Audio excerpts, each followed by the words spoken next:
começando Artigo 5º, um programa que leva até você temas que estão na Constituição Federal e que fazem parte do dia a dia de todos nós, cidadãos brasileiros.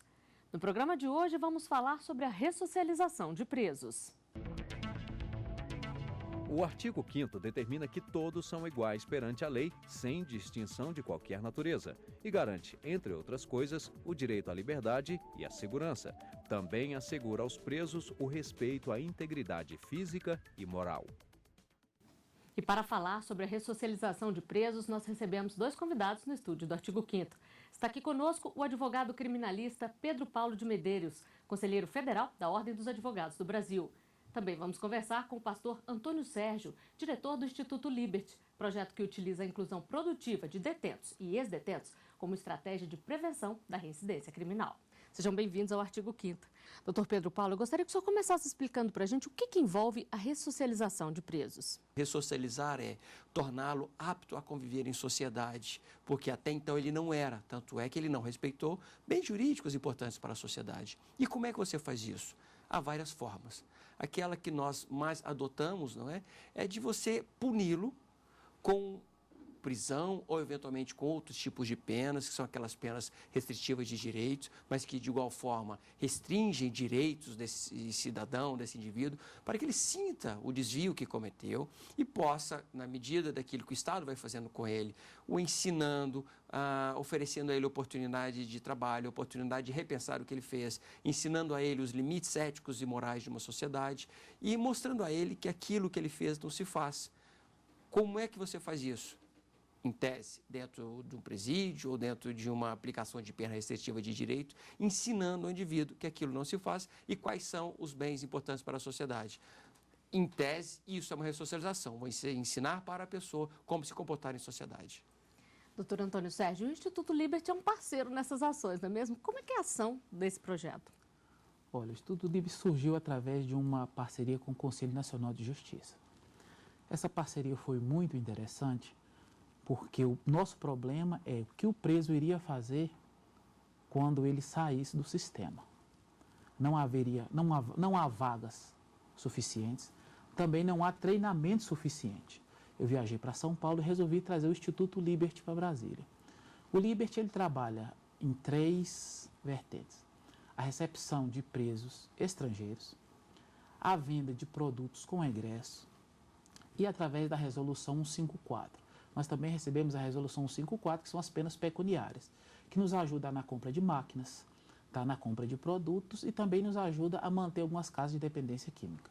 Tudo isso para que o preso tenha uma nova visão quando ele saia do Exatamente, porque ainda existe o problema de que às vezes nós colocamos ele numa fábrica ou na construção civil e ele tem um retorno para a droga. Então é necessário que ele seja internado numa casa de recuperação. Isso é possível através da Lei 154. E aí ele é conduzido para a casa de recuperação, ele é restaurado e volta a trabalhar de novo. E hoje cerca de 20% da população carcerária trabalham dentro ou fora dos presídios. Ter uma ocupação é um dos passos fundamentais para a ressocialização de presos e ajuda a evitar a reincidência no crime. Cumprir pena, sair da prisão e recomeçar a vida em liberdade. O que deveria ser uma prática se mostra um caminho difícil para os ex-detentos. Não é fácil achar quem dê oportunidade para a pessoa que já esteve em um presídio. E sem perspectivas, muitos voltam ao mundo do crime. O índice de reincidência no Brasil fica entre 60% e 70%. Em todo o país, são cerca de 550 mil presos. Para ajudar a buscar vagas no mercado de trabalho, o Conselho Nacional de Justiça criou em 2009 o programa Começar de Novo. Quem já pagou pelo que fez, merece a chance de começar de novo. Além de fazer campanhas para conscientizar a sociedade sobre a importância de dar uma nova chance a quem já pagou pelo erro, o CNJ estabelece parcerias para apoiar as ações de reinserção. Entre elas, a criação do Portal de Oportunidades. Pela internet, instituições públicas e entidades privadas podem disponibilizar vagas para emprego e cursos de capacitação, tanto para presos quanto para egressos do sistema carcerário. As empresas que são parceiras do Conselho Nacional de Justiça nesta iniciativa recebem o selo do programa Começar de Novo. Doutor Pedro Paulo, em obras da Copa do Mundo e da Copa das Confederações, foram contratados vários egressos do sistema presidiário graças a um termo assinado junto com o CNJ. Isso é viável também para outras obras? Certamente, Flávia. As instituições, não é, as empresas, tanto públicas quanto privadas, elas têm um direito, e eu diria até obrigação social, de celebrar convênios e contratar presos internos, reeducandos e até mesmo os egressos, que são aqueles que já saíram do sistema prisional. Podem sim celebrar convênios, podem contratar, aliás, deveriam contratar, porque certamente ao fazê-lo eles oportunizam trabalho a esses internos, não é? A esses reeducandos, em especial aqueles que estão no regime semiaberto, aberto, que têm a possibilidade de trabalho externo e com isso o índice de reincidência certamente tende a diminuir se eles, quando saírem, já tiverem trabalho, tiverem um posto de trabalho, eles então podem ser reinseridos no ambiente social mais facilmente. Daí porque as empresas que dão oportunidade de trabalho e podem ser outras empresas, não somente aquelas vinculadas à Copa do Mundo, à Copa das Confederações, que o fazem um bem para a sociedade e para si própria, porque você diminui sensivelmente o índice de criminalidade ao diminuir o índice de reincidência. Então, elas fazem um bem para elas próprias, que vão ter mão de obra de pessoas que precisam trabalhar, e vão fazer um bem para a sociedade ao diminuir o índice de criminalidade. Doutor Antônio Sérgio, e quando esse processo de ressocialização começa quando o preso ainda está lá dentro do sistema, isso ajuda ainda mais? Ajuda. E nós acreditamos tanto nisso que nós, há questão de 1 ano atrás, já estamos com um projeto, o Ministério Público, inclusive, já aprovou a colocação de uma fábrica de bloco de concreto dentro da Papuda, que deve bater de 7 a 10 mil blocos dia, gerando inicialmente 25 empregos. E também na capacitação, tanto do egresso, e quanto aos familiares do egresso, porque no caso que o egresso retorne para o sistema, há uma renda para a família. Por isso que o Instituto Livre é uma cooperativa social. Ele abrange o egresso e a família do egresso. Então a família também tem um apoio? Também tem um apoio. Tanto é que nós estamos agora montando um setor de licitação dentro da Liberty, para nós podermos participar de licitações, tá? Na área governamental e instituições privadas também. Porque a gente tem que colocar os casos que nós temos mais sucesso, é que ele sente que a família dele está apoiada aqui do lado de fora. Porque nós temos os que saem, mas temos os que nós visitamos lá dentro. Quando se tem uma notícia em qualquer âmbito que pode ter uma melhora no sistema prisional, dentro do presídio gera uma calma muito grande. Doutor Pedro Paulo, e o preso, ele pode ser obrigado a trabalhar ou estudar, ou é uma opção dele? É uma opção. No nosso sistema vigente, né, em nosso país, não há possibilidade de você obrigar o preso que está sob a manutenção do Estado, não é? Obrigado a trabalhar ou a estudar. É uma opção. O Estado incentiva que ele o faça. O trabalho, o estudo, caso seja feito pelo preso, não é? Pelo interno, ele facilita no cumprimento da sua pena, é o que nós chamamos de remissão. À medida que ele estuda um certo tempo, à medida que ele trabalha, ele pode ter a sua pena diminuída. Na medida de 3, 4, 5 dias de trabalho ou de estudo, horas de estudo, diminui horas, tempo na sua pena. Ou seja, é uma forma de se incentivar que ele o faça, mas não se pode obrigar que ele o faça. E os cursos profissionalizantes, ou até mesmo o ensino normal, isso também ajuda na ressocialização do preso, doutor Antônio Sérgio? Ajuda, porque o mercado de trabalho, mesmo que a cooperativa tenha um custo mais barato, é necessário que o funcionário seja capacitado. Porque se ele não é capacitado, ele não tem produção. Se não tem produção, não há interesse do empresariado em fazer a contratação. Então, nós investimos muito na capacitação. Agora, tem alguns presos que eles se formam em alguma faculdade enquanto estão cumprindo pena. Para isso, basta ter a boa vontade ou tem que ter algum tipo de autorização? Não necessita de ter autorização. Necessita de simplesmente ter uma vaga no sistema. Se houver vaga no sistema, tá, eles se formam sim. Doutor Pedro Paulo, existe algum tipo de trabalho que é vedado para quem está em liberdade condicional ou em regime semiaberto, por exemplo? Bem, em regra, todos os trabalhos são lícitos, não é? Mas a oportunidade de trabalho é apresentada ao juiz responsável, em regra o juiz da execução penal, com aquela proposta de trabalho para o reeducando, para o interno. Então, isso é analisado pelo juiz da execução penal, a análise é feita de forma multidisciplinar, ao departamento de análise psicológica, de psicotécnico, que faz a psicossocial, que faz análise do trabalho, do posto de trabalho, se ele é adequado para o fim, se o reeducando vai conseguir se inserir naquele local, se ele não vai ter contato com droga, álcool, com situações que podem dificultar a sua ressocialização, mas feita essa análise e aprovado o trabalho, ele pode trabalhar em qualquer local. E essas cooperativas que o senhor já citou aqui, elas ajudam muito nesse ponto, já que muitas vezes eles não encontram oportunidade em grandes obras ou em outras empresas? Ajuda. Hoje nós empregamos mais ou menos na faixa de 40 egressos, porque nós estamos há pouco tempo aqui em Brasília. Já vendemos produtos de limpeza de porta em porta. Já temos uma confecção que faz uniformes para as famílias mais baratas no presídio. Estamos lançando uma linha de produtos Liberty. Estamos fechando um convênio também com a cooperativa chamada Sonho de Liberdade na Estrutural, que emprega mais 80 egressos. Isso só em Brasília? Só em Brasília. Em São Paulo tem 250 egressos empregados. Tem a casa que recebe os egressos estrangeiros, que nós queremos também implantar em Brasília. Estamos abrindo também, que agora é Brasília, Campinas, e estamos abrindo em Guarulhos também, para receber egressos lá. E o que é preciso para se criar uma instituição como essa? Na verdade, nós criamos baseado na deficiência. Na deficiência porque não tinha empregabilidade suficiente para aquelas pessoas que saíram do presídio. Então, nós criamos uma cooperativa. Essa cooperativa foi muito apoiada pelo CNJ. Ele nos instruiu como montar a cooperativa. E, passado um tempo, ele viu que o trabalho era um trabalho sério, nos concedeu o selo. Esse selo que nós mostramos na reportagem. Exatamente. Através desse selo, hoje, nós estamos fazendo a parceria com a Sudeco, que é a colocação na rodoviária do primeiro ponto para que o egresso possa receber uma assistência, passagem aquele que não tiver, venda de uniformes mais baratos, venda de artesanato do presídio. Através disso, houve abertura também para que nós chegássemos na VEC, para que pudesse instalar a máquina no presídio. E assim vem abrindo várias portas. E nós vamos a um rápido intervalo. O artigo 5º volta já.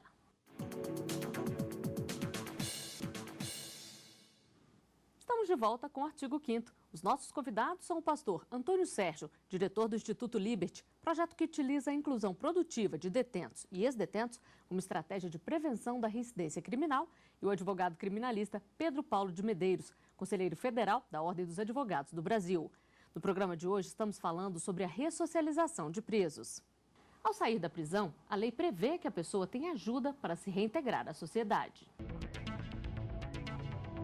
A Lei de Execução Penal determina que o ex-presidiário deve ter orientação e apoio para se reintegrar à vida em liberdade. E, se necessário, deve ter alojamento e alimentação por 2 meses, prazo que pode ser prorrogado uma vez, se comprovado o empenho na busca por emprego. Doutor Antônio Sérgio, como é que é esse apoio para o preso se reintegrar à sociedade? Ele funciona como uma rede de proteção social? Exatamente. Porque o apoio já começa dentro do presídio. Dentro do presídio já se cria uma expectativa de que quando ele sair, ele tenha o trabalho. Porque existem casos que estão dependendo da saída e que não tem a carta de emprego. O que nós estamos procurando fazer junto com a VEC? Através do cadastro da cooperativa, para que ele já seja cooperado dentro do presídio. E aí já sane o problema da carta do emprego. Ele começa sendo cooperado dentro do presídio, através da fábrica de bloco de concreto. E quando ele sair, ele vai trabalhar ou na área de construção civil, ou na fábrica externa, ou então em alguma indústria, porque nós fornecemos mão de obra somente em 2 áreas, que é a área de manutenção de maquinário e a área de limpeza. A área de escritório, essas coisas, nós não trabalhamos com essa área. E na prática, como é que funciona essa concessão de alojamento e alimentação? Institutos como o Liberty acabam sendo parceiros nessa ação? São parceiros. Por quê? Através da resolução 154, determinados juízes, e nós queríamos até pedir para, através dessa entrevista, o juiz entrar em contato com a gente, quando o juiz coloca na pena pecuniária que a Liberty já vai receber aquele dinheiro. E esse dinheiro tem nos ajudado muito, tanto no alojamento, quanto na compra de produto e na produção de confecções. Porque nós conseguimos reduzir a confecção do presídio a 50% ao custo de mercado. Então, mais pessoas vão estar vestidas lá dentro. Que tem alguns que não têm condições, não têm visita.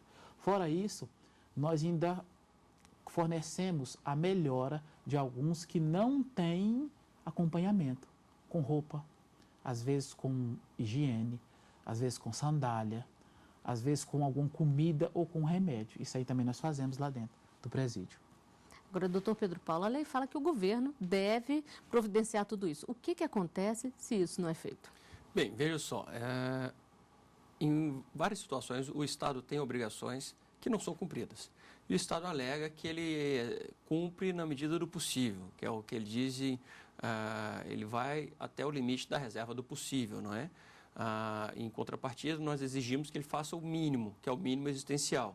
Então, você tenta achar o ponto de equilíbrio entre o que é possível e o que é necessário, entre o que o Estado consegue e o mínimo que o indivíduo necessita. Mas, em várias situações, quando o Estado é omisso, ele não cumpre aquilo que a Constituição Federal ou a legislação diz que ele tem que cumprir, e no caso específico, com relação aos internos, aos reeducandos, ou até com relação aos egressos, de fornecer meios para que ele possa trabalhar, que ele possa dormir, que ele possa se vestir, que ele tenha alimentação adequada. Se o Estado é omisso nesse ponto, cumpra ao fiscal da lei agir e obrigar o Estado a se readequar à norma, a cumprir a sua obrigação que a Constituição lhe deu e que a lei lhe deu. Quem é o fiscal da lei? O Ministério Público.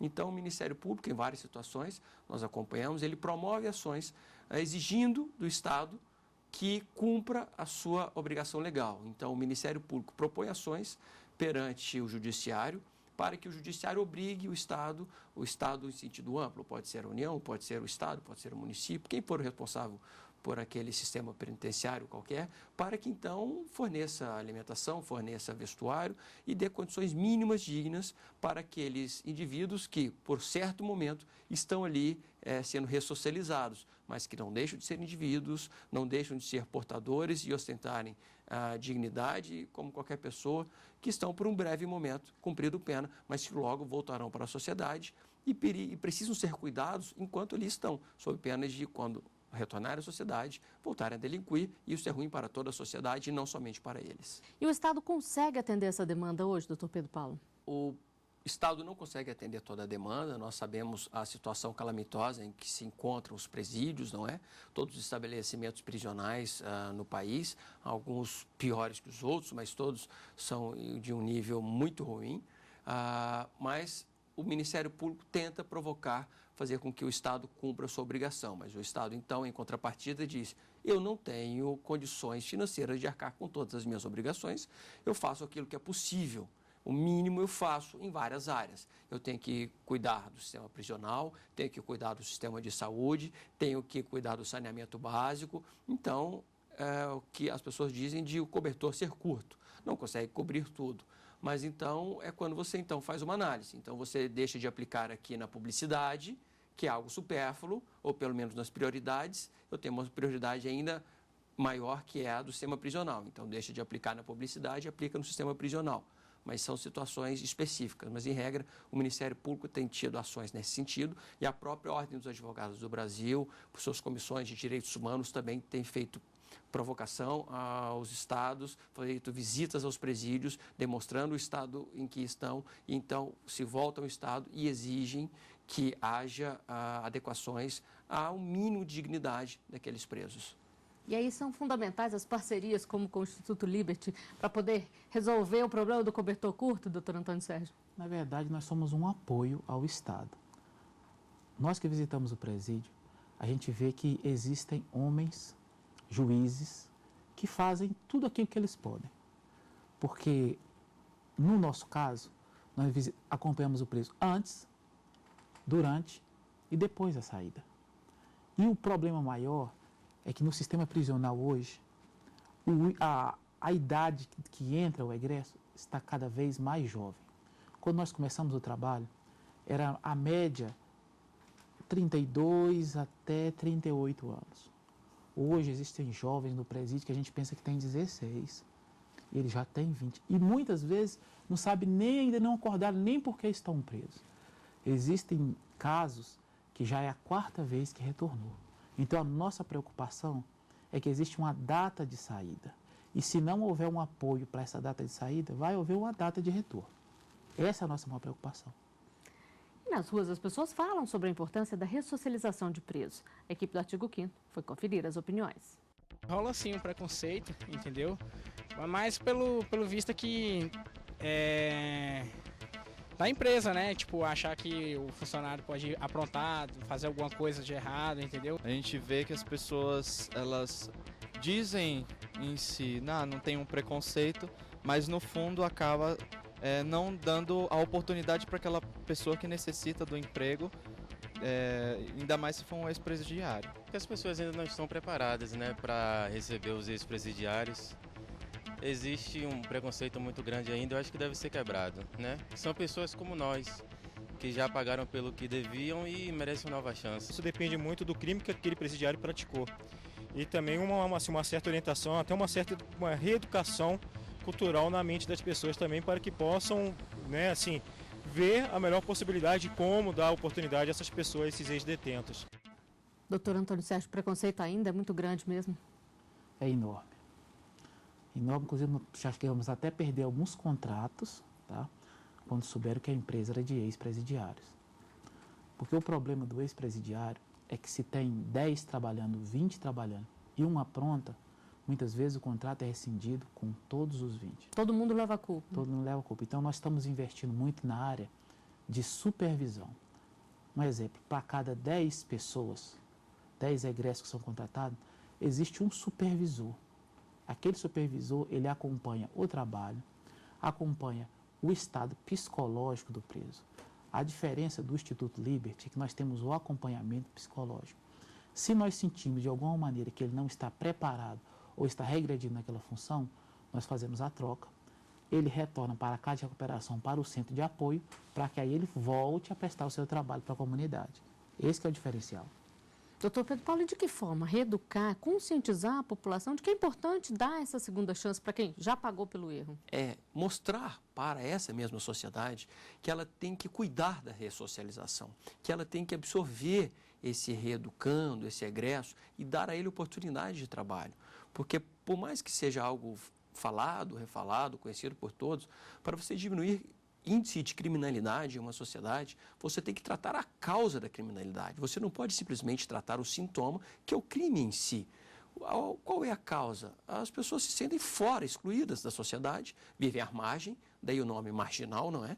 Eles não têm trabalho, não têm moradia, não têm educação, não têm qualquer orientação desde a sua infância. Portanto, eles cometem crimes porque, para eles não estão ofendendo bens jurídicos porque eles sequer conhecem aqueles bens jurídicos. Eles não participam da sociedade. Então, a sociedade tem que pegar essas pessoas e dar a elas oportunidade de inserção, dar a elas uma capacitação profissional, uma capacitação de que ela possa oferir um mínimo de rendimento para ter uma moradia, para ter estudo, para então ela vir a respeitar os bens jurídicos. Enquanto a sociedade acreditar que um sujeito vai preso e vai ficar preso para o resto da vida, como se ele fosse um problema a ser esquecido, ela nunca vai conseguir cuidar do índice de reincidência. As pessoas acreditam que um preso vai ficar preso para o resto da vida. Não vai, ele vai voltar para a sociedade. E se você não dá meios para ele entender que aquilo que ele fez é errado e o prepare para que ele retorne à sociedade pronto para passar a entender os limites e ter um trabalho, ter uma moradia, ele vai continuar delinquindo e a sociedade vai continuar sentindo o alto índice de criminalidade. E é por isso que nós fazemos, e eu digo isso nossa OAB, a Ordem dos Advogados do Brasil, constantemente faz eventos de difusão e enaltecimento dos direitos humanos, dizendo para a sociedade quais são os direitos dos egressos, os direitos fundamentais das pessoas, para conscientizar a sociedade, para tratar bem, receber os egressos, sob pena de um índice de criminalidade só aumentar e nunca diminuir. Pois é, para encerrar, então, eu gostaria de saber de vocês, rapidamente, o que pode ser feito para que a ressocialização seja efetiva, doutor Antônio Sérgio? Abertura de oportunidade. A abertura de oportunidade, porque todo egresso, ou ele é filho de alguém, ou ele é pai de alguém. Tem alguém aguardando ele lá fora. Mais do que a sociedade que aguarda ele lá fora, a família dele aguarda ele lá fora. Esse é o nosso princípio, é a família. E para o senhor, doutor Pedro Paulo? Certamente. Você tem, então, que analisar esse reeducando, né, essa pessoa que foi presa, e dar a ele a oportunidade de se reinserir. Como é que você faz isso? Cuidando da família que o aguarda lá fora, dando a ele uma oportunidade de, ao sair, se reinserir. preferencialmente podendo trabalhar. E para que ele possa trabalhar, você tem que ensiná-lo a trabalhar. Então, que o prepare dentro do presídio, psicologicamente, fisicamente, e dando a ele uma preparação profissional. Essa é a forma que você vai ter para diminuir certamente o índice de reincidência, respeitando sempre a dignidade desses cidadãos, porque eles não deixam de ser cidadãos mesmo que presos. Bom, e com essas constatações, nós chegamos ao final de mais um Artigo 5º. Doutor Antônio Sérgio, doutor Pedro Paulo, eu agradeço a presença de vocês aqui conosco. Eu que agradeço. E você também pode fazer parte do nosso programa, mandando sugestões para o e-mail artigo5@stf.jus.br. A gente se vê na semana que vem. Até lá.